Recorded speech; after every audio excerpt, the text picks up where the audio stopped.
अब देखा हमने जैसे दुष्रक्तज व्याधियाँ हो गई, जैसे इसमें दुष्रक्तज व्याधियाँ जैसे गुल्म में जैसे गलग्रह, गला जकड़ा, बूटी नस्य, मूर्छा, ज्वर, किलास, मूत्रकृच, कुष्ठ, अर्श, विसर्प, व्रण आदि, ठीक है, भगंदर, बुद्धि इंद्रियों की अपने अपने विषय को ग्रहण करने में असमर्थता ये उपद्रव हो जाते हैं।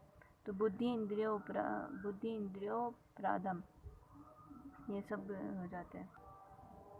अब रक्तपित्त में लंघन, रक्तपित्त में प्राय मनुष्य में जो होता है आम दोष का बढ़ जाने के कारण उबड़ा हुआ पित्त और रक्त वृद्धि को प्राप्त होता है। तो आम दोष को पकाने के लिए प्रारंभ में लंघन कराना चाहिए। आम दोष को पकाने के लिए प्रारंभ में क्या कराते हैं? लंघन कराते हैं।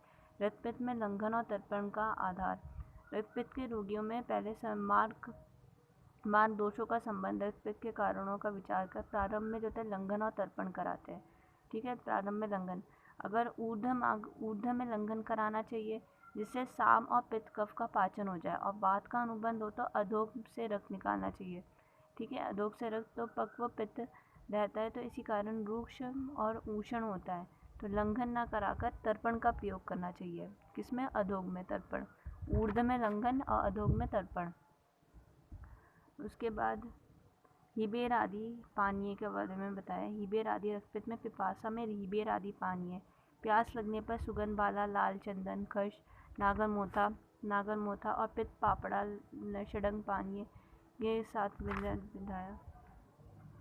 षडंग पानी के साथ पकाया हुआ जल, केवल शीत, ठीक है, रात भर शीत में भिगोया हुआ छाना हुआ जल में पीने के लिए देना चाहिए, अथवा केवल जल गर्म कर शीतल कर देना चाहिए। फिर उसके बाद विमर्श ने तर्पण और पेय प्रयोग का आधार, जैसे काल साथ में दोष में अनुबंध होने पर पिया, तर्पण पिया का रोग होने पर, प्रकृति होने पर कल्पना की जाने से लंघन करने के बाद ऊर्ध्व रक्तपित्त में पहले तर्पण का प्रयोग और अधोगामी रक्तपित्त में पिया का प्रयोग कराना चाहिए। पहले बताए गए बलवान रोगी में लंघन कराना चाहिए तर्पण। खजूर आदि तर्पण, जैसे खजूरा, मुनक्का, महुआ, फूल, फालसा, शीत चीनी लगाकर, ठीक है। लाजा तर्पण, जैसे धान का लावा चूर्ण मात्रा में गोमूत्र और मधु मिलाकर तर्पण का प्रयोग, इसमें जो होता है वो ऊर्ध्व रक्तपित्त में अनुकूल होता है। लाजा तर्पण, खजूर तर्पण। उसके बाद रक्तपित्त में अमल रस, मंदाग्नि वाले रोगियों में जो होता है रोगियों में अमल रस साथ में होता है, तो ऊपर बताए हुए तर्पण में खट्टा अनार देना चाहिए। रक्तपित्त में खट्टा अनार का रस, आंवला का रस तर्पण सिद्ध हो जाने से मिलाना चाहिए। रक्तपित्त में आहार, जैसे कोरदूष, इसमें शादी दान का चावल, सौंठ का चावल, निवार, कोरदूष, प्रियंगू टटवन, ठीक है, प्रियंगू से बनाए। फिर उसके बाद इसमें यूश और दाल, मूंग, मसूर, चना, मोठ, इनकी इसका, ठीक है। पटोल निम, गिरा, तिक्त शाक, गंडीर। इसमें दान स्थान के एक दूसरे अध्याय में कोडो और गंडीर का रक्तपित्त के कारण बताया गया है। ठीक है, कोदो और गंडीर रक्तपित्त का कारण यहाँ पर सेवन करना। इसका तात्पर्य है कि कोदो और सेम का शाक, उड़द का यूज दाल खाने से रक्तपित्त कारक होता है। केवल कोदो के चावल और यवागु का तर्पण प्रयोग कषाय मधुर होने के कारण रक्तपित्त का नाशक होता है। ठीक है, और इस प्रकार सौवीर गंडीर, इसमें रक्तपित्त नाशक होता है। जलज होता है, स्थलज दो प्रकार के होते हैं। गंडीर जलज और स्थलज दो प्रकार के होते हैं। स्थलज जो होता है रक्तपित्त कारक होता है, और जलज होता है, स्थलज और जलज दो प्रकार के गंडीर होता है।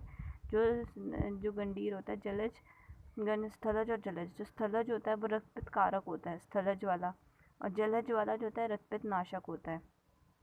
ठीक है, ग्रथित रक्तपित्त, अंजाइना, सीएडी में रक्तपित्त में मांस का प्रयोग, पारावत, ठीक है, कबूतर, अभी आगे आएगा, उसके बीट उसका यूज़ करते हैं, कबूतर के बीट मधु के साथ यूज़ करते हैं। लावा तोड़,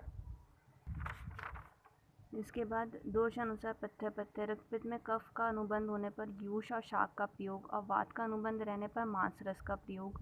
प्रयोगार्थ यवागु लाल जैसे लाल नील कमल केशोर पिठीवन प्रियंगु इन द्रव्यों से षडंग पानी अनुसार पकाए हुए जल का प्रयोग रक्तपित्त नाशक होता है। इसके बाद रक्तपित्त में मांस रस का प्रयोग बताया गया है। बथुए के साग रक्तपित्त में जो है संबंध हो जाने पर रक्तपित्त में यदि रोगी को विबंध हो जाए तो बथुए के साग के साथ खरे के मांस रस को देना लाभकर होता है। यदि वात प्रदान रक्तपित्त हो तो गूलर के फल के रस का छाल के रस में पकाया हुआ तीतर के मांस रस खिलाना लाभकर होता है। पकड़ी की छाल के रस से मांस रस, ठीक है, मांस रस का बारे में बताया गया। फिर उसके बाद जो बथुआ होता है वो विबंध नाशक होता है। कफ अनुबंध होगा तो यूष और शाक देंगे, ठीक है, और अगर वात प्रधान हो तो मांस रस देंगे, ठीक है। रक्तपित्त में और प्रतिमाघ हरण चिकित्सा करते हैं। रक्तपित्त में विबंध होने पर जो होता है बथुआ सही होता है, मतलब विबंध और रक्तपित्त को दूर करता है। और यद्यपि तितर आदि मांसरस उष्ण होता है तो उष्ण रक्तपित्त में शांत करते हैं, तो उष्ण होने के कारण विबंध के कारण वायु को दूर करता है। और गूलर आदि रस के संस्कार करने से रक्तपित्त नाशक होता है। पिपासा में जलीय दे पिपासा जब तक प्यास की शांति ना हो तब तक रक्त इच्छा बनी रहे तो पिलाते रहना चाहिए। रक्तपित्त में पिलाते पिपासा जलीय दे देना चाहिए। तात्पर्य यह है कि रोगी पूर्ण बलवान हो, अग्नि बलवान हो तो उसमें हृदय अनुबंध होने पर उसकी इच्छा अनुसार दुर्बल होती है तो उसमें हृदय कफ अनुबंध तो थोड़ा थोड़ा जल देना चाहिए। रक्तपित्त में निदान परिवर्जन करते हैं। उसके बाद रक्तपित्त में वमन का स्थान जो होता है वमन विरेचन कराते हैं। प्रतिमाघ हरण चिकित्सा होता है, ठीक है। विरेचनार्थ जैसे इसमें वमन के लिए वमन और विरेचनार्थ शोषण ऊर्ध्व में होगा तो विरेचन कराएंगे, अधोग में हो जाएगा तो वमन कराएंगे। विरेचनार्थ जो होता है सफ़ेद निशोथ के चूर्ण को, हरड़ के चूर्ण को, अमलतास के चूर्ण को, गुठली के तैमान इत्यादि देते हैं, ठीक है।